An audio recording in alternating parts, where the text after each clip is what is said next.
Today we're going to look at Wilmington the Brand. We will look at Wilmington like we might look at any other brand, such as McDonald's, Coke, or IBM. Think about the images you see and emotions you feel when I say these words: Atlanta, Charleston, Charlotte, New York, Raleigh, San Diego, Savannah, Seattle, Wilmington.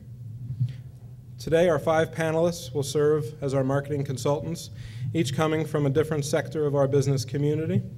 To my immediate left, we have Melanie Cook, Executive Director of Coastal Carolina Tomorrow. Next is Tom Looney, a technology executive who's currently entrepreneur in residence with the Chamber's Cape Fear Future Initiative. Next is Jeff Morville, President of Morville Advertising and Design. Then Chad Paul, Managing Partner of Harbor Island Partners, a private equity investment fund. And Rick Randall, CEO of TransOne, a publicly traded medical device company based in Wilmington. A few notes before we begin. First, when we talk about Wilmington, we're really talking about our economic region, not about arbitrary lines on a map that separate the city from its surrounding counties. Second, we're looking at this mainly from an economic development point of view, through the eyes of business owners, corporate executives, and site selectors who may move or build businesses here. We're not looking at this through the eyes of vacationers who might come here for a week. Finally, we're going to divide this discussion into 3 parts. Number 1, what is the Wilmington brand today? 2, what should the Wilmington brand be in 10 years? And 3, what needs to happen between now and then for the Wilmington brand to fulfill our aspirations for it? Because just coming up with a marketing slogan doesn't make it so. Again, please text in your questions as you have them, and we'll get to as many of them as possible. To start, I asked each of the columnists to think beforehand about the first question: what is the Wilmington brand today? And I'm going to give each of them up to a minute to give us their quick take on what the Wilmington brand is. So if we can start with Melanie, and then we'll go right down the line. Good morning. For those of you who don't know, I've only been in Wilmington a little less than 3 years. I didn't do a tremendous amount of research before I got here. I sort of cruised the websites of the city a little bit and drew a little bit of information. But I figured you guys have a pretty phenomenal beach. You have a university here, beautiful campus, close to urban areas, and from what I understood, cute little airport. And when I flew in, I was amazed at the quality of the airport in a town of this size. So the conclusions that I had drawn about what I would find when I got to Wilmington and what I believe to be the current Wilmington brand is a town that is somewhat hip, upscale, eclectic, and urbane. Not so much urban, because when I think of Wilmington, I don't necessarily think of a city, but I think of a town that has elements of it that are progressive and modern to a certain extent, but blended fairly well with the historic components of the community. Great. Tom? Thank you, Rob. Good morning.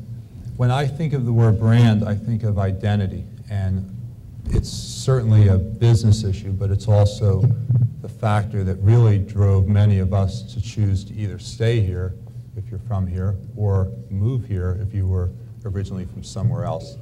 And that identity to me is really important. The Cape Fear Future initiative, of which I've joined as a volunteer at the Chamber, was started in 2005, and we're right now stepping off the ledge with our first small project called Wilmington 2.0.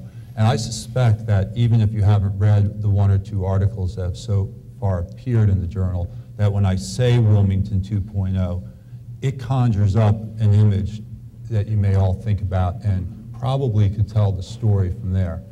It's the notion that, you know, we're proud of our history, we're proud of where we're headed, and that there's tremendous opportunity for Wilmington because of the concentration of creative and knowledge workers that have always been an important part of the community.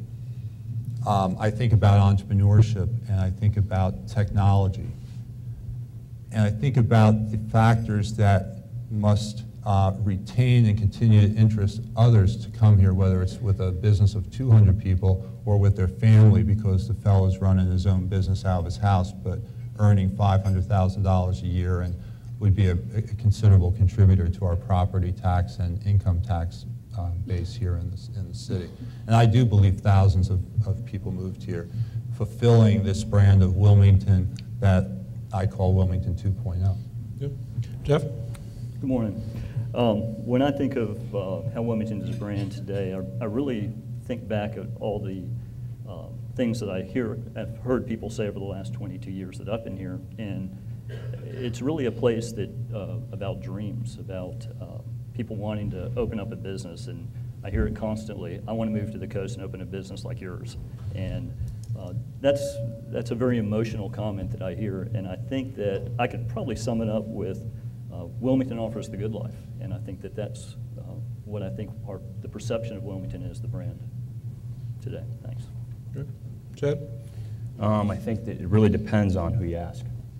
That's part of the challenge going forward. I think to play off of Tom's idea of identity. I think if you go back, Wilmington had an identity pre-completion of I-40 and now has an identity that's changing post the completion of I-40, both from an economic standpoint, a social standpoint, and a political standpoint. Folks that live in North Carolina that are west of 95, including our legislators that are west of 95, Wilmington's a great place to visit on the weekends. If you attend UNCW, it's a great place to go to school. If you can earn a living wage, it is a terrific place to raise a family. If you're a relocated employee with one of the larger companies, it may or may not be good for your career to be relocated to Wilmington. If you're a startup, it has the foundation to be a great place to be a startup. So I think it really boils down to who you ask. And that's the identity question that Tom brought up. How do you put that identity into a package in the transitional area between the completion of I-40 and where we're going? Okay. Rick? I think the Wilmington brand, it's been said up here already, but it's a wonderful place to live. It's a great place to do business. You obviously have the kind of the diversity of the beaches, and then a historic, vibrant downtown, and yet you have a true sense of identity. I mean, you can live in a community here, unlike a lot of other places I live, where you have a sense of community and you have an identity. You recognize people wherever you go. You feel like you're part of a community. And then there's an exciting underpinning of a diverse, growing, emerging business sector composed of clinical research management, nuclear energy, healthcare, higher education, marine sciences, shipping, and a knowledge base underpinning of a growing economy that bodes well for the future.